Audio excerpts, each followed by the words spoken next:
Welcome to codersstation.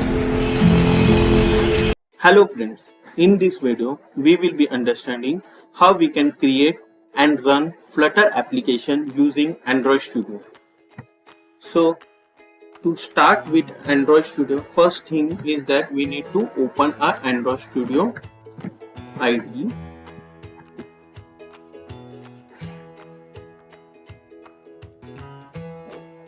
Okay. In a previous video, we have seen how we have installed plugins such as Flutter and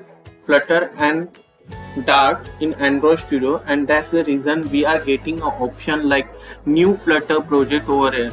So if you don't know how to install a plugin, I will put the link in our description. Go through the link.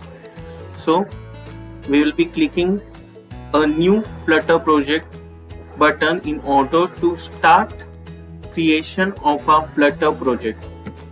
So I have started over here. So in this we are creating a Flutter project, so we have to click on this Flutter option which is available over here, and then it is asking for the SDK path. So SDK path is the path where we have stored our Flutter SDK, and that is there on a C drive. In C drive we have created a src folder, and in that src folder we are having a Flutter folder. So we want to place this Flutter folder path over there. So I'll be clicking over here, copying down the path and putting the path in this SDK path section. Okay. So if you are putting some wrong path over here, it will be showing error over there.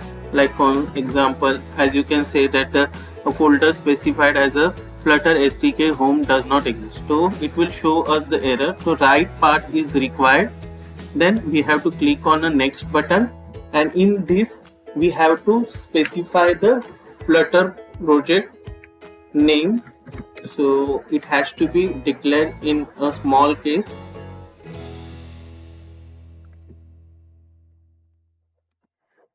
Okay, then we have to mention the location where we want to store a particular project. We can browse by clicking over here, and we can specify the location where we want to store this particular project. Then we have to give a small description about the project that we are creating.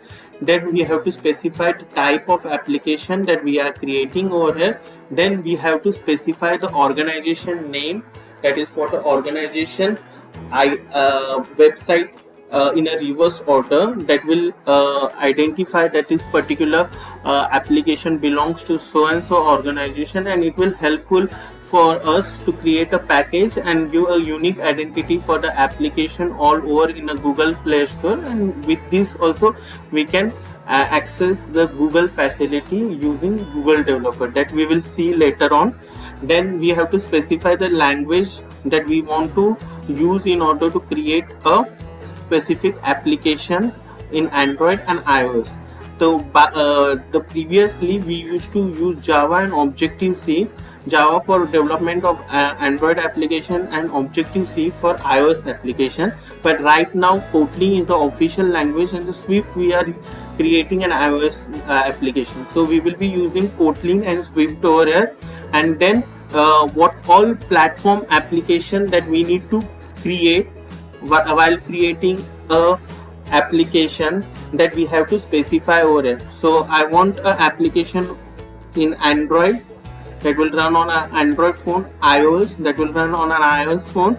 Then if you want, you can check over here if you want an application that will desktop application that will run on a Linux operating system, a desktop application that you want to run on a Mac operating system, a web application simultaneously, and then the Windows application that you want to run on a Windows machine. Then we will click on this create button. So after clicking on the create button, it will start creating a Flutter project.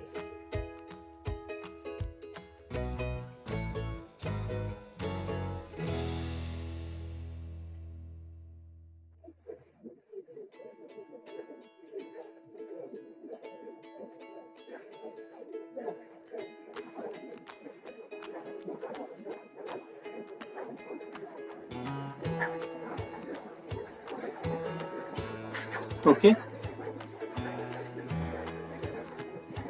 Okay, so it had created a project for us with some default code that comes when we create a project, and in order to run the project we have to specify a device over here.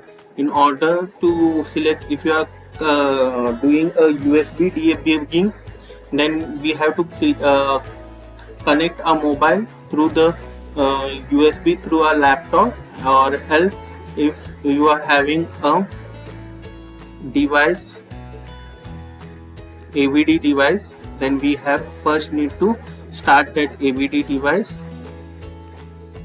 So we have already seen how we can make a emulator or AVD device in a previous video that I have made for you.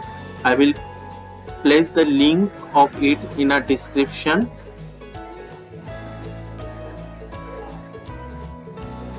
Okay, so device is getting started now.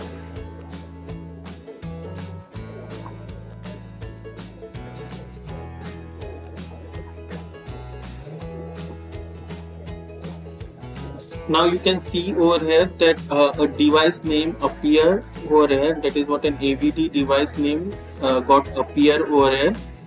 And now if you want, you will run the application.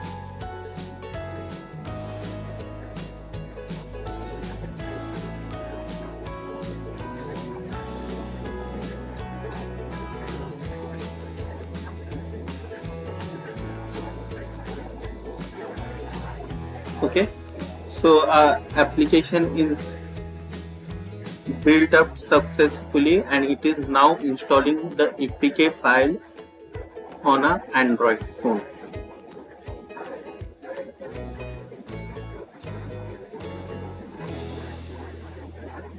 So now you can see that it has been installed on our AVD phone that we have created, and it got run on an AVD phone. Thank you for watching this video. Stay connected with us for more videos on Flutter.